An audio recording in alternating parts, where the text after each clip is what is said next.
Hola, ¿cómo están? Mi nombre es Juan Pablo Estrada y bueno, les voy a presentar mi proyecto. Es la espiritualidad como una parte de la historia clínica.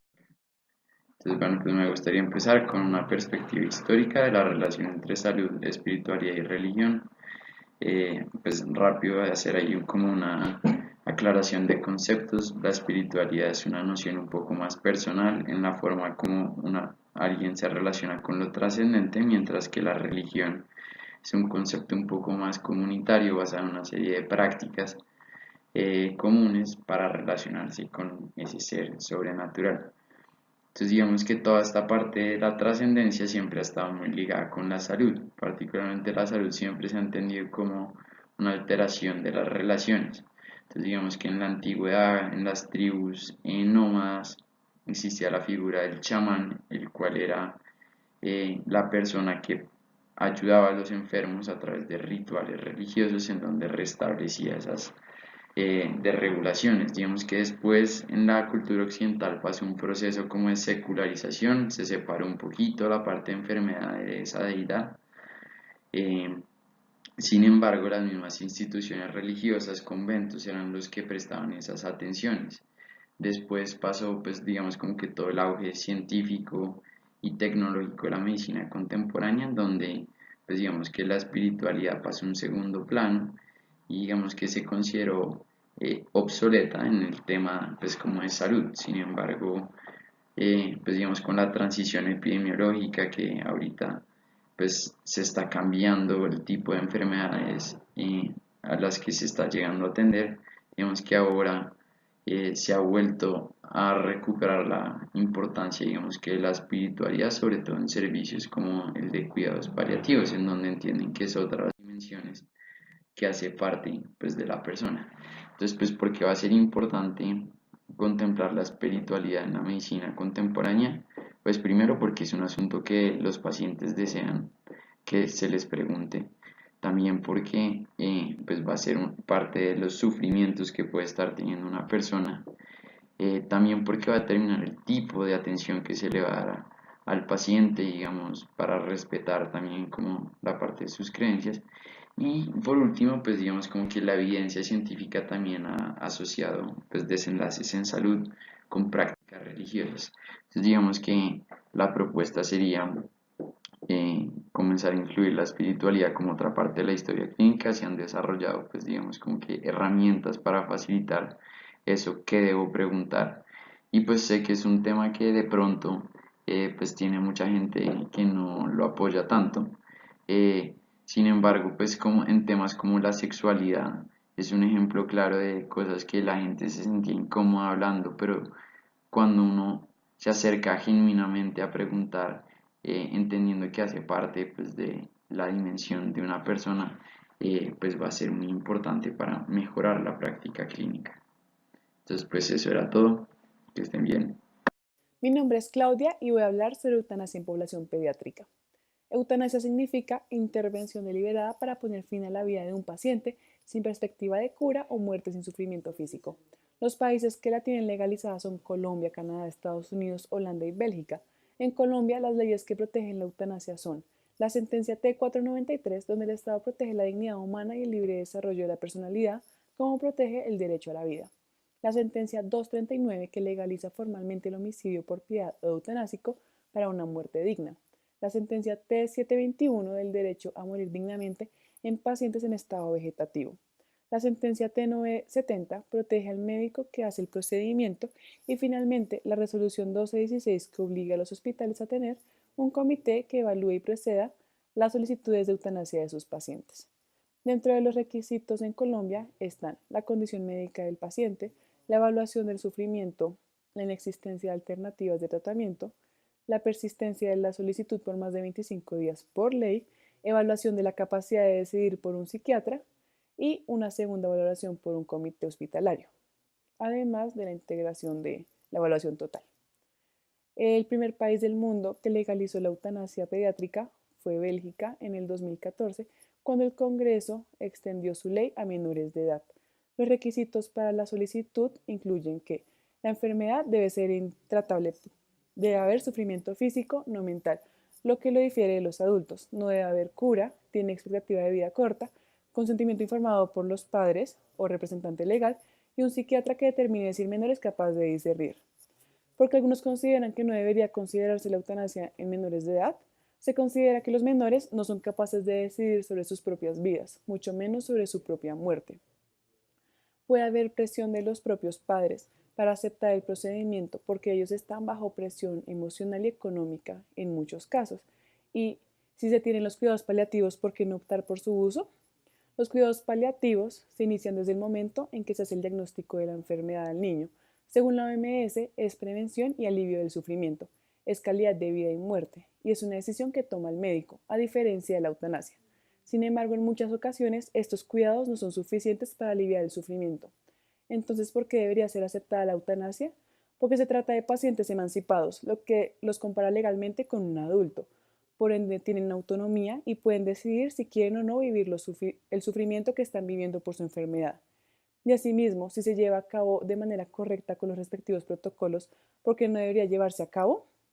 Finalmente, creo que el sufrimiento no se puede vivir como propio en estos casos, lo que lleva a que ellos tengan derecho a terminar su vida de la manera que ellos deseen y de una manera digna.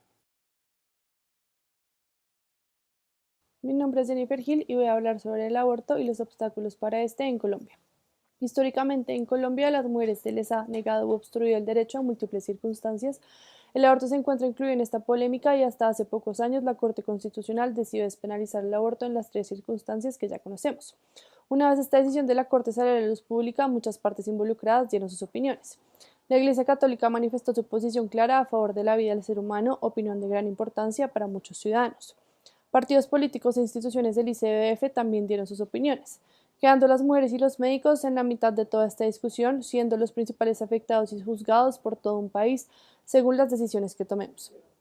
Las mujeres, por un lado, sufren la influencia del discurso social que las rodea en la decisión de abortar, y en cuanto a los médicos, dicha presión nos hace cuestionar nuestras creencias religiosas, ética médica, cumplimiento de las leyes y demás asuntos que afectan nuestra vida profesional y personal a futuro. Posteriormente se agrega el concepto de objeción de conciencia, en donde objetar significa negar o recusar la prestación de un servicio porque realizarlo va en contra de sus convicciones. Y conciencia significa la capacidad de distinguir entre el bien y el mal. Este nuevo concepto crea aún más presión sobre la comunidad médica, ya que ahora obrar a conciencia puede tener dos resultados, la negación de servicios o la prestación de servicios. Esta decisión implica descifrar la posición personal de un debate entre lo éticamente correcto según la medicina y argumentos bioéticos que pueden surgir. El debate sobre el aborto en el ámbito de la bioética se encuentra empatado entre quienes adjudican al cigoto un supuesto derecho absoluto a la vida desde la concepción hasta la muerte natural y quienes confieren a la mujer un supuesto derecho absoluto a decidir sobre su cuerpo. En cuanto a la ética médica, el límite entre lo ético y no ético se encuentra muy fino, ya que por un lado se tiene la vida, libertad, salud, intimidad e igualdad de la mujer y por el otro el no realizar actos en contra de su moral y creencias. De acuerdo a esto, en Colombia varios estudios han encontrado que la comunidad médica tiene una gama de objetores de conciencia, los cuales se dividen en tres grupos, extremos, moderados y parciales, cada uno ejerciendo la objeción de conciencia a su manera. Lo anterior nos permite afirmar que aunque como médicos colombianos sí somos víctimas de toda esta problemática, es frecuente el ejercicio inapropiado de objeción de conciencia. El fallo de la Corte fue muy claro al establecer que las personas pueden objetar, pero las instituciones no. Los médicos objetores tienen el deber de referir a sus pacientes a otro proveedor y la objeción de conciencia no debe implicar indiferencia por los derechos de las mujeres. Al ejercer de manera inapropiada como objetores de conciencia, podemos ser un obstáculo en el proceso, lo cual sumado a demoras de la EPS dan como resultado al incremento de abortos clandestinos, que en el último año resultaron ser 400.000 según Profamilia. Por ende, si bien es cierto que como profesionales de la salud podemos decidir si realizar o no una interrupción voluntaria del embarazo, tenemos el deber ético y legal de explicar a las pacientes las opciones médicas y legales con las que cuentan y guiarlas hacia otro profesional que les pueda practicar el procedimiento, evitando ser un obstáculo en el proceso. Para el trabajo de ética médica escogí el tema sobre investigación y ética, porque como estudiante de medicina pienso que este es un tema al cual todos los días tenemos que lidiar con él, porque como estudiantes siempre buscamos investigar en algo, sacar una publicación, siempre tenemos preguntas y necesitamos guiarnos un poco en cuáles son los límites que tenemos como médicos y qué es lo que debemos hacer para que llevemos a cabo una investigación ética. Es por esto que durante mi ensayo busco encontrar cómo ha evolucionado la ética en investigación desde mediados del siglo XX, luego de la Segunda Guerra Mundial, hasta la actualidad, en donde ahora la ética se basa en una perspectiva mucho más cercana a la bioética, que fue un término utilizado por el doctor Potter en 1970, que ve la medicina y la bioética como el uso del conocimiento para el bien social, desde un conocimiento realista de la naturaleza biológica del hombre y del mundo biológico, en donde no solo se tiene en cuenta al ser humano como tal, en una teoría puramente antropológica, sino que también se tiene en cuenta el mundo en el que habita y toda esta perspectiva. En cuanto a investigación, durante el ensayo di ejemplos de inicialmente algunas investigaciones que no fueron éticas, como algunas realizadas en Estados Unidos con poblaciones vulnerables, donde se aprovechaban de la vulnerabilidad de las personas para realizar investigación, como en la población afroamericana, en la población de prisioneros, que los utilizaron para realizar diferentes tipos de investigaciones que no se basaron en la ética, sino en buscar un resultado sin tener en cuenta lo demás. En mi ensayo también busco responder cómo la investigación en el futuro debe avanzar hacia una investigación en la cual no se ponga en riesgo el bienestar del ser humano, sino que se cuenten con diferentes métodos con los cuales el investigador pueda llegar a los resultados sin tener que poner en riesgo al paciente, como lo puede ser con modelos animales, que ya no solo se investiga en ratones, por ejemplo, sino también se está investigando con otro tipo de animales que ni siquiera son mamíferos, como lo serían los peces. Ya hay investigaciones en peces cebra, en invertebrados, y también con cultivos celulares donde ni siquiera se está tomando un modelo animal, sino solo la célula como tal, y es posible llegar a resultados muy similares. Es por esto que considero que mi tema es muy importante, y es importante seguir preguntándonos cómo en el futuro la investigación va a avanzar con todo el desarrollo de la tecnología que va a haber. Bueno, el video que hice habla sobre los derechos sexuales y reproductivos de las mujeres con VIH. En mi ensayo planteo los argumentos de que hay poblaciones, sobre todo en África y el sur de Asia, de mujeres que han sido obligadas a abortar, que se les ha realizado esterilización obligada o forzada, a las cuales se les ha negado su derecho a planificación familiar. En el ensayo muestro literatura sobre cuestionarios que se les ha hecho a la población frente a las actitudes que las personas toman frente a los derechos de estas mujeres VIH positivo. Entonces los resultados muestran que la mayoría de la población piensa que estas mujeres no deberían ser sexualmente activas, que deberían ser obligadas y forzadas a abortar si llegan a quedar en embarazo, y que pues en general no deberían tener hijos. Entonces pues de la literatura que miré habla sobre todo de dos aspectos muy importantes. El primero es la falta de educación de la población en general frente al VIH y frente a los derechos sexuales y reproductivos de las mujeres, y también habla pues de una muy mala práctica clínica, porque hablan de casos de doctores que les han dado una información falsa a las mujeres para que firmen los consentimientos para realizar la esterilización, o ha habido casos incluso que se les ha realizado la esterilización a la mujer durante procedimientos de cesárea, y ellas ni siquiera se han enterado, sino mucho tiempo después, cuando han tratado de concebir y no lo han logrado. Entonces pienso que este es un tema muy importante para nosotros como profesionales de la salud, sobre todo en un escenario de atención primaria, porque es nuestra responsabilidad informarle a estas mujeres, primero, que tienen derechos, y segundo, garantizar que sus derechos sexuales y reproductivos, y sobre todo humanos, se cumplan. Es muy importante, no solo en mujeres con VIH positivo, sino también en población vulnerable, como lo son mujeres transgénero, trabajadores sexuales o mujeres con discapacidad, garantizar que ellas puedan gozar de estos derechos. Y también es muy importante informarle a la población que hoy en día existen métodos para reducir la transmisión vertical de VIH y que no es una razón válida para obligar a las mujeres ni a abortar ni a esterilizarlas contra su voluntad. Pienso que podemos reflexionar sobre estas conductas y sobre todo los principios éticos que estos doctores han tenido para realizar esas conductas. Y ya, gracias. Hola, buenas tardes, soy Valeria Enciso, estudiante de 10º semestre y les voy a hablar sobre el tema de mi ensayo. El tema que escogí fue el aborto. Escogí este tema primero que todo porque aquí en Colombia llevamos 12 años de la sentencia 3655 que legisla y permite la realización del aborto en 3 circunstancias específicas. Pese a ello, aún continúa siendo poco accesible para las mujeres. Y segundo, porque nosotros como estudiantes de 10º semestre de medicina y próximos trabajadores en el área de la salud necesitamos tomar una posición frente a esto. Además de que a lo largo de nuestra formación académica y práctica clínica tenemos que llenarnos de motivos y de razones para argumentar por qué estamos o no de acuerdo con el aborto. Bueno, primero que todo quería contarles pues unos datos importantes respecto al aborto. Primero consideraría que los países que tienen leyes mucho más laxas y liberales con respecto a la realización del aborto tendrían la mayor tasa de realización de abortos, pero no es así. De hecho, se ha comprobado que los países que tienen las leyes mucho más restrictivas y estrictas con respecto al aborto son los que presentan una mayor tasa de realización de abortos.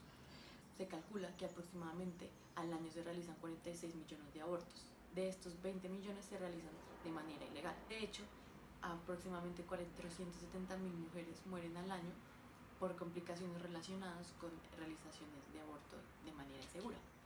También se ha comprobado que en los países existe aún una falencia en la transmisión de la información a las mujeres, ya que muchas mujeres no pueden acceder a estos servicios porque no saben ni cómo, ni dónde, ni cuándo acceder a este.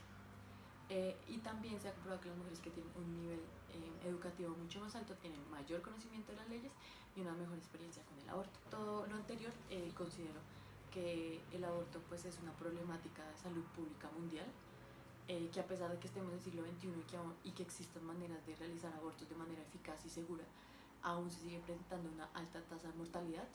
Además de esto, tenemos que preguntarnos por qué sigue habiendo una alta tasa de embarazo no deseado, ya que existen varios métodos anticonceptivos. Esto también demuestra una gran falencia en la transmisión de información con respecto a los métodos anticonceptivos y derechos sexuales y reproductivos. Finalmente, creo que nosotros como estudiantes de medicina y futuros médicos, como ya dije, tenemos que tener una posición frente a esto para saber si vamos o no a objetar conciencia. Pero no significa que en el caso de que objetemos conciencia nos volvamos un obstáculo más para que la mujer no pueda acceder a este servicio. Por el contrario, nosotros tenemos que garantizar que los servicios se le brinden oportunamente. También considero que es de vital importancia que nosotros como médicos damos toda la información que sabemos con respecto tanto al aborto como a métodos anticonceptivos, y es nuestro deber tanto ético y legal transmitir esta información para que nuestros pacientes puedan tomar decisiones responsables. Gracias.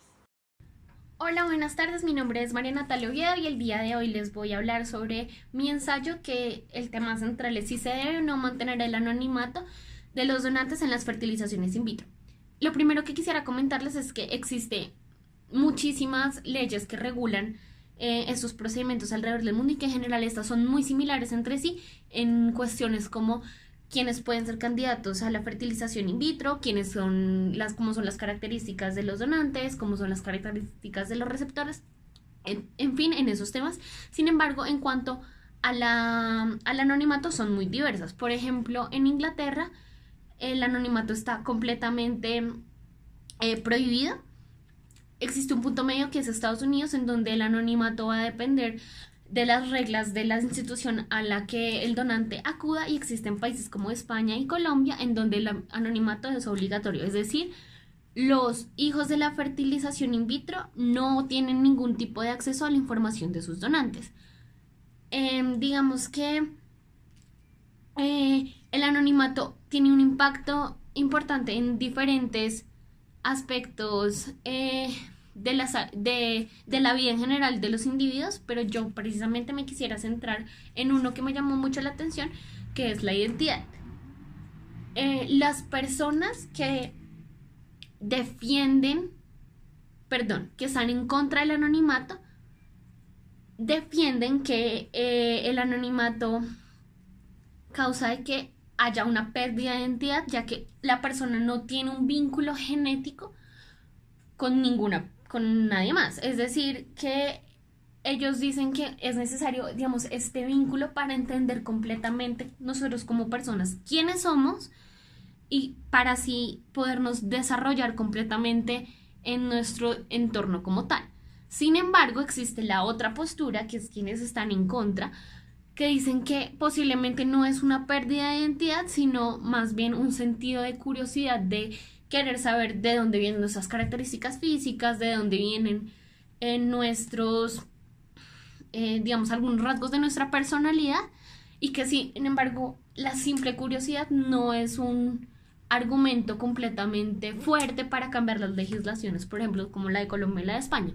Por otro lado, este grupo de personas también defiende que la identidad es algo muy personal de cada uno y que adicionalmente está muy ligado a los temas culturales, y que muchas de estas personas sienten pérdida de la identidad por no tener como un enlace genético con alguien más, es porque la misma sociedad vincula estos dos elementos, pero que en sí puede que no sean universal para todas las personas. Gracias. Hola, buenas tardes. Mi nombre es Natalia Chávez. Mi ensayo va a ser sobre el aborto y sus implicaciones legales y éticas. Pues yo quiero hacer este ensayo sobre este tema porque siento que el aborto es un tema muy complejo que causa mucha controversia y hay muchos puntos de vista diferentes, y siento y sé que nunca se va a llegar a un acuerdo para que todo el mundo esté de acuerdo con el aborto, pero también siento que como médicos o como estudiantes de medicina a punto de ser médicos debe ser un tema que debe ser discutido, debe ser un tema que cada quien que tome su punto de vista tenga toda la información posible para lograr tomar ese punto de vista. Entonces, pues para empezar, sabemos de las 3 causales que fueron descritas en la sentencia C355 en el 2006. La primera siendo malformaciones congénitas incompatibles con la vida, la segunda siendo amenaza para la vida de la madre o problemas de salud mental, y la tercera siendo la violación. Claramente, pues estas 3 siento que todo el mundo puede estar de acuerdo. El problema, pues la causa, la que trae más problema y más controversia es la segunda, que sería la amenaza para la vida de la madre o problemas de salud mental, ya que cualquier mujer podría clasificar para esa causal, así sea depresión por el embarazo o etcétera. Pero mi punto de vista básicamente rige en que la mujer tiene el derecho de hacer lo que ella quiera con su propio cuerpo. Siento que nadie es alguien para decirnos qué hacer con nuestro cuerpo o decir que sí podemos y que no podemos. Y bueno, y algo que la semana pasada que no sabía fue que los neonatólogos no están de acuerdo con la interrupción voluntaria del embarazo después de la semana 25, ya que después de la semana 25 el bebé pues ya puede vivir fuera del útero de la mujer, y ellos tienen que regir también por los principios de vida del hijo, del bebé. Es por esto que también hace poco, en octubre de este año, quisieron poner un tiempo límite para realizar el aborto, la cual no fue aprobada en la Corte Constitucional, la cual yo estoy de acuerdo porque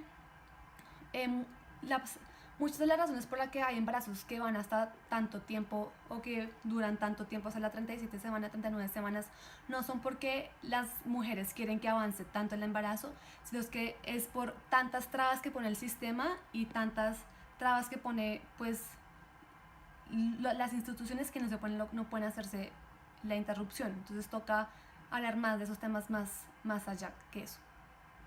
Hola, mi nombre es Hilary Tanger y yo les voy a hablar de la importancia de la aplicación de comités de ética en escenarios clínicos. Claramente al momento de hablar de ética uno siempre tiene una connotación de argumentación, de conflicto, de reglas muy ambiguas donde puede variar mucho entre personas. Y es que especialmente nosotros los que estudiamos medicina y que ejercemos el área de la salud, nos vemos enfrentados con responsabilidades inmensas, y cuando una de esas responsabilidades incluye tomar una decisión que no necesariamente tiene una respuesta correcta y que cualquier decisión que tomemos va a afectar a alguien, estas decisiones se vuelven intolerables y digamos que hasta un punto se vuelve cruel hacer que recaigan en una sola persona, como es el médico tratante. Para empezar, nosotros los médicos nos regimos por los 4 principios bioéticos: la beneficencia, la maleficencia, autonomía y justicia. Pero estos 4 principios no siempre están alineados y no siempre son aplicables y no son estáticos, porque a los que yo le doy más importancia en un punto, otras personas no les puede dar importancia. Y no son estáticos tampoco en el tiempo, porque lo que es justicia en un momento puede que no lo sea, no lo haya sido anteriormente. Entonces, por eso me parece importante la aplicación de comités de ética donde esas responsabilidades pueden pasar a ser parte de otras personas, o por ejemplo de un grupo de expertos que están bien versados en el tema. Los comités de ética se empiezan a originar como organismos de hospitales en 1985 en países occidentales como Francia, Bélgica, Estados Unidos, Canadá, y tienen 3 funciones principales: educar al personal del hospital sobre aspectos de ética, hacer protocolos en los mismos casos y discutir casos individuales. Yo hice mi reflexión especialmente en casos muy difíciles de ética donde no creo que una sola persona pueda tomar una decisión. Les voy a contar en este caso únicamente de uno que es uno de los que más me traman a mí como persona, y es el caso de 2 pacientes que llegan al mismo tiempo con la misma condición, y el hospital solamente cuenta con recursos para tratar a uno de ellos. En ese caso, uno de los dos no tiene recursos, no tiene bajo estatus socioeconómico, y el otro es alguien con mucha plata, que dice: si tú tratas, pues su familia dice, si tú tratas a mi esposo, digamos, yo voy a hacer una donación, y con esa donación vas a poder abrir un quirófano. O sea, yo quiero que esa plata se use solamente para abrir un quirófano. Entonces, ¿qué está pasando? Estamos claramente vulnerando el principio ético de la justicia. ¿Pero acaso no estaremos argumentando por la beneficencia? Si bien solamente podemos tratar a uno de los dos, estamos tratando a uno de los dos, estamos salvando a una persona y a la vez estaríamos ayudando a unas personas en el futuro. Pero ¿qué pasa con la justicia? Entonces, en ese caso, ¿cuál es el principio ético que rige? Buenas tardes, mi nombre es Natalia Cáceres y mi ensayo es acerca de la ingeniería genética y la ética médica. Bueno, entonces para recordar un poco, desde el siglo XX al siglo XXI la experimentación y los cambios que se han realizado en cuanto a la reproducción asistida han sido bastante importantes. Sin embargo, en los últimos años han venido a relucir temas importantes como la eugenesia, ya que esto fue una corriente que en el pasado fue la causa de muchos sucesos lamentables, como fue la experimentación con presos durante el régimen nazi, o la esterilización de personas en Estados Unidos con el fin de que no se reprodujeran por condiciones como trastornos mentales o condiciones como el color de piel, en fin. Sin embargo, muchas de estas técnicas que han venido a relucir en los últimos años han sido tema de debate en la ética médica porque de alguna u otra manera afectan la dignidad humana y los derechos humanos básicos, ya que la edición genética y sobre todo de la línea germinal, pues en general están prohibidos. Sin embargo, en muchas investigaciones, especialmente en Estados Unidos, se siguen realizando. Pero uno de los preguntas, una condición o patología es considerado un defecto a pesar de que un feto sea viable. Son algunas de las preguntas que surgen en las comunidades científicas a lo largo del mundo, y cuál es el papel que el médico debe tomar frente a estas situaciones. Esta es una manera de reflexión acerca de las posibilidades que hay últimamente de la reproducción asistida, ya que en muchas ocasiones no es una manera asequible de reproducción. Muchos de los dilemas éticos que conciernen a este tema es, a pesar de que existen estas técnicas, en qué momento deben ser utilizadas para el uso de terapias médicas, o en qué momento deben ser utilizadas para mejores fines reproductivos. Y pues siempre es mejor tener en cuenta los principios médicos básicos: el respeto a la dignidad humana, a los principios de la bioética, y muchas comunidades científicas, especialmente ginecólogos, han pronunciado que la mayoría de personas en el mundo aún siguen prefiriendo tener un hijo de manera natural, sin la intervención científica y mucho menos pues, de las intervenciones de edición genética.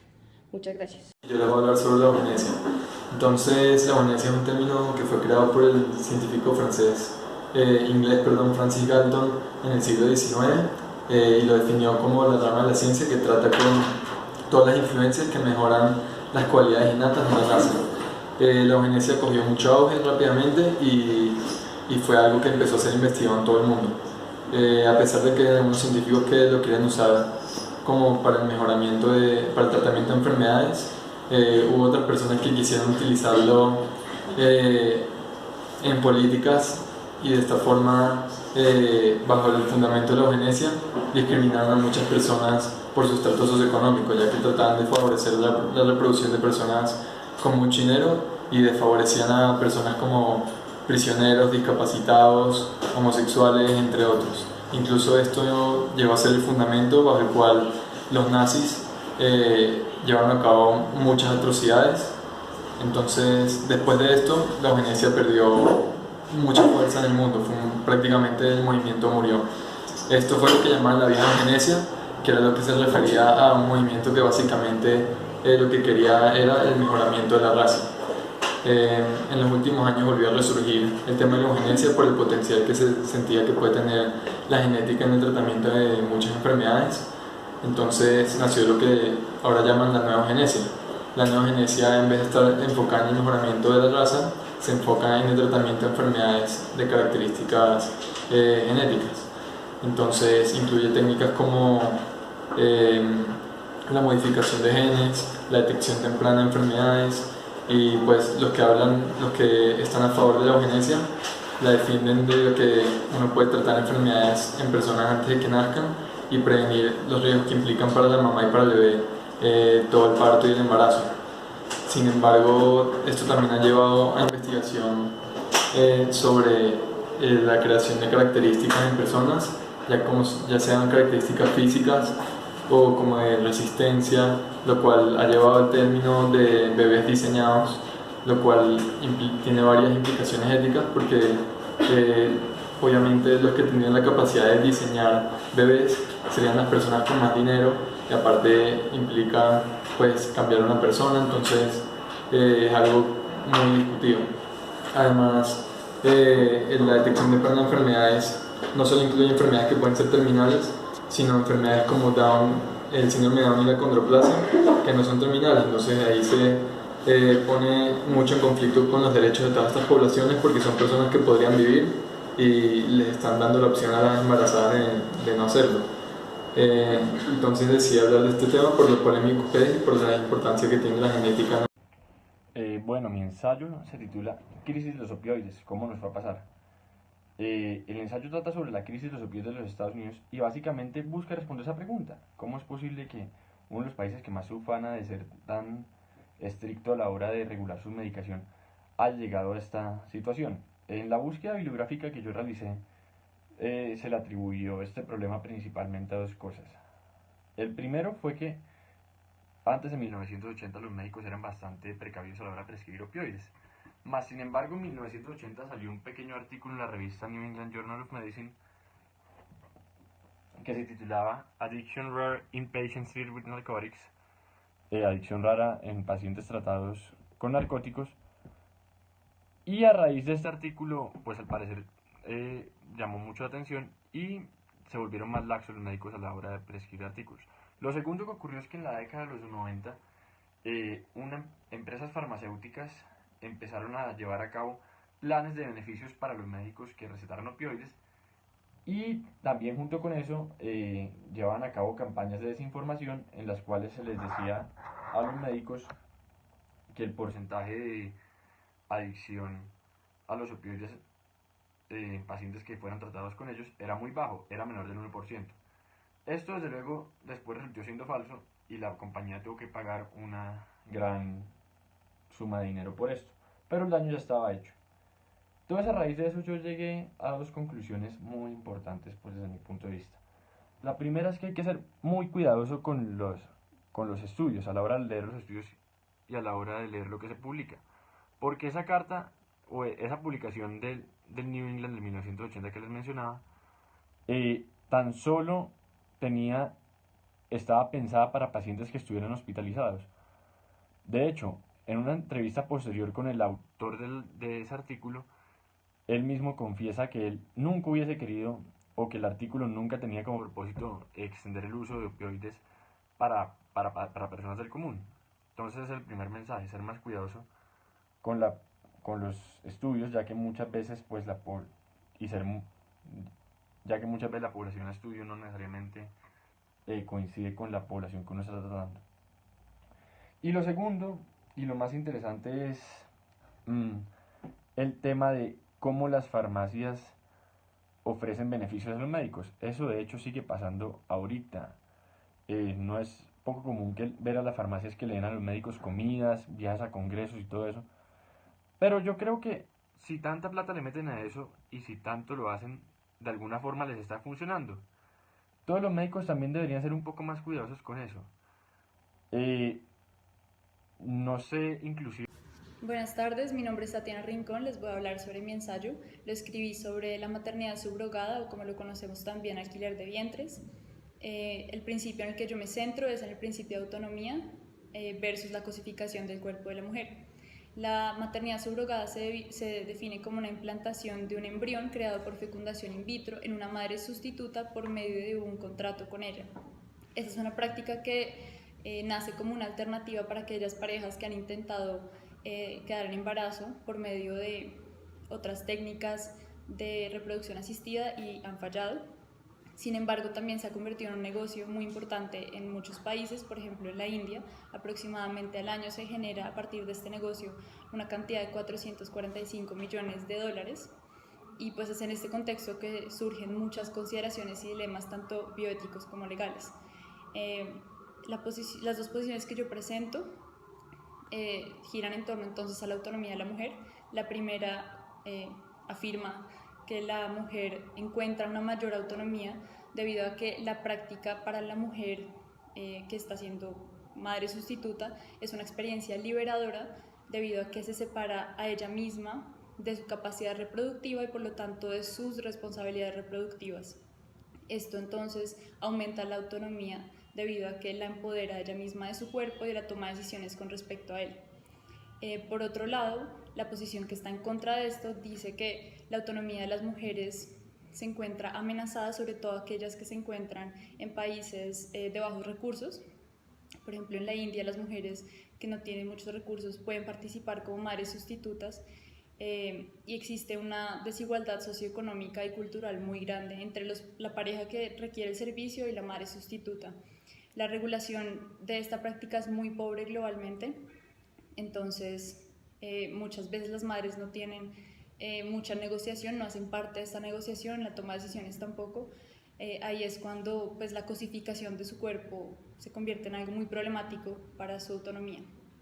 Elegí este tema porque considero que en Colombia pues, estamos también muy susceptibles a este tema, a que las madres sean pues, digamos, víctimas de la falta de claridad en estas regulaciones y nosotros como médicos debemos siempre velar por el beneficio de ellas y por su bienestar.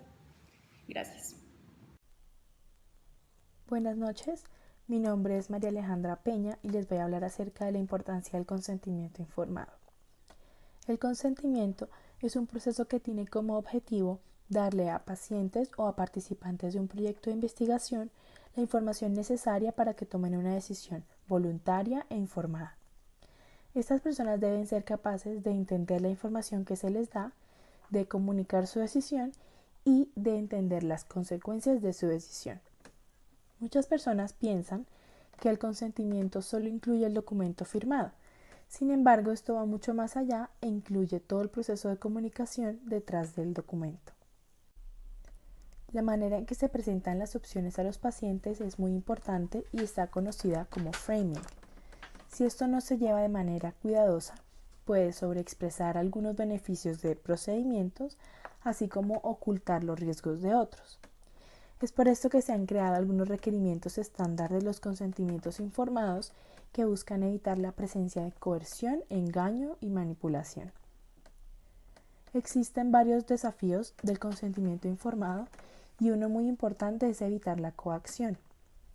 Para esto es importante evitar algunas conductas de riesgo en la relación médico-paciente que incluyen dependencia, proximidad personal y existencia de intereses compartidos. Por último, existe un fenómeno muy interesante que se llama nudge. Últimamente está siendo muy debatido, pero se refiere a la influencia que uno puede tener para alterar el comportamiento de otro individuo sin restringir sus opciones.